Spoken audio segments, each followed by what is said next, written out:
Assalamualaikum warahmatullahi wabarakatuh. Nama saya Erdin. Saya mengajar di SD 5 Rabangundu Utara Kota Bima. Mengajar di kelas 4 SD. Hari ini saya akan berbagi cerita praktik baik yang berjudul korelasi asesmen formatif dan sumatif untuk pembelajaran yang konstruktif. Nah, hal yang saya lakukan di sini adalah yang pertama melakukan identifikasi bagaimana kebutuhan belajar di kelas saya tentunya, dan juga nanti kebutuhan belajar guru-guru di SD 5 Rabangundu Utara Kota Bima. Nah, setelah saya mempraktikkan bagaimana mengkorelasikan asesmen formatif dengan asesmen sumatif, saya menemukan hal yang sangat luar biasa bahwa korelasi antara asesmen formatif dan sumatif ini mampu meningkatkan semangat belajar peserta didik dan juga mampu mendorong meningkatnya kualitas pembelajaran yang ada di SD 5 Rabangundu Utara Kota Bima. Adapun langkah-langkah yang saya lakukan adalah yang pertama, saya akan melakukan perencanaan yang terkait dengan asesmen awal. Itu bisa berupa baik untuk kognitifnya maupun untuk gaya belajar peserta didik serta hal-hal lain seperti minat dan sebagainya. Kemudian rencana itu saya siapkan dengan matang yang disesuaikan dengan tujuan pembelajaran.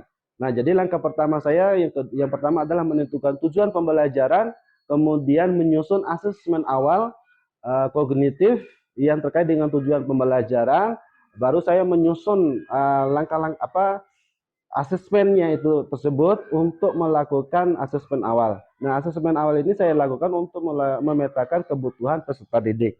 Berikutnya, saya akan menyusun asesmen tengah pembelajaran. Nah, asesmen tengah pembelajaran ini harus sesuai dengan asesmen awal yang sudah kita buat tadi. Nah, tujuannya supaya ada korelasi dan berkesinambungan di antara asesmen. Ya, Assalamualaikum warahmatullahi wabarakatuh.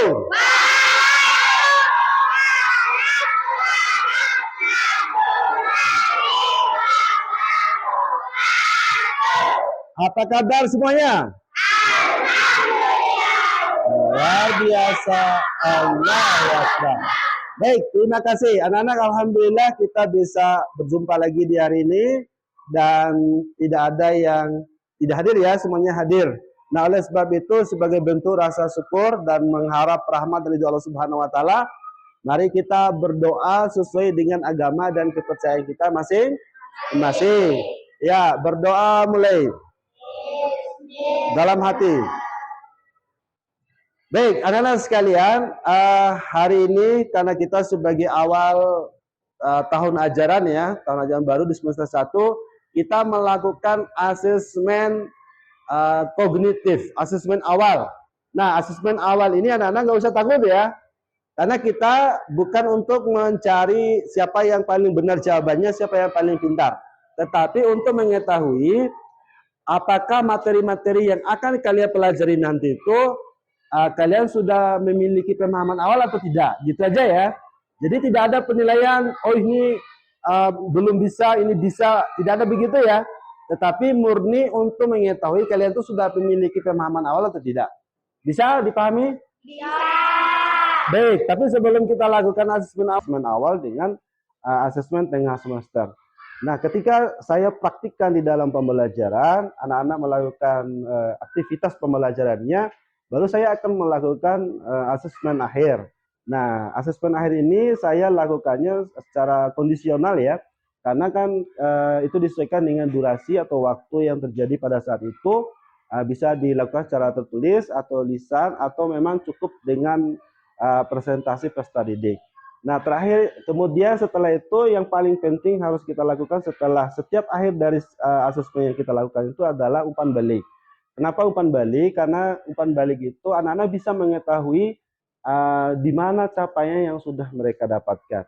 Dengan capaian yang mereka dapatkan itu kita memberikan umpan balik dengan segera, maka anak-anak akan mengetahui apa yang harus dilakukannya untuk meningkatkan hal-hal yang belum maksimal yang mereka lakukan.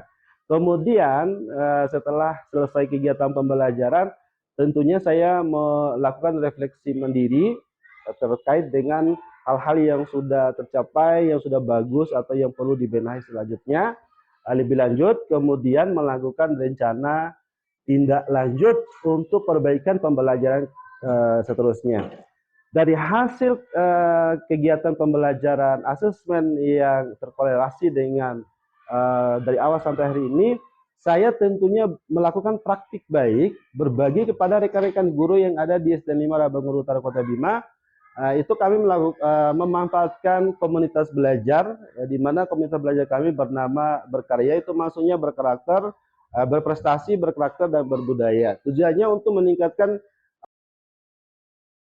bahas terkait dengan refleksi kita yang dilakukan secara daring melalui WhatsApp kita masing-masing. Nah, Bapak Ibu, dari hal yang sudah kita identifikasi itu ternyata di sekolah kita ini masing-masing menggunakan assessment of learning, yaitu hanya menggunakan asesmen di akhir saja.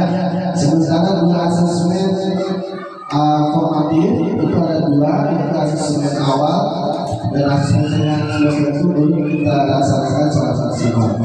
Oleh sebab itu pada kesempatan ini saya ingin berbagi terkait dengan apa yang sudah saya lakukan, bahwa kalau kita mampu mengkorelasikan dua asesmen itu, maka insya Allah kita bisa membandingkan motivasi dari siswa.